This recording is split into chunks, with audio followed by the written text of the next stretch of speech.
Doctor cube সাথে মিটিংয়ে অনেকগুলো বিষয় এসছে আমাদের সাথে এগ্রিকালচার, তারপরে আপনি যে চিফ অ্যাডভাইজার মূলত 3টা বিষয় এই মিটিংয়ে উঠিয়েছেন। একটা হচ্ছে যে আমরা তাদের কাছ থেকে আরও সাপোর্ট চাচ্ছি ডিপসি ফিশিংয়ের জন্য। আর একটা হচ্ছে আপনারা জানেন বাংলাদেশের যারা ট্রলার ফিশিং ট্রলারগুলো বা ফিশিংয়ের যে নৌকাগুলো, এগুলো খুব শ্যালো ওয়াটার, মানে উপকূলের খুব কাছাকাছি জায়গায় তারা মাছ ধরতে পারে।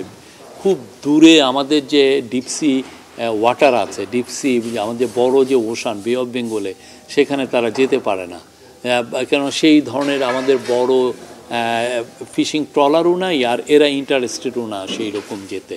তো কিন্তু এইটা পুরো একটা মানে বাংলাদেশের যে ল্যান্ডের যে আয়তন তার চেয়েও বেশি জায়গা এই আমাদের ওশানে আছে, কিন্তু আমরা এটা পুরোটা এক্সপ্লোরই হচ্ছে না।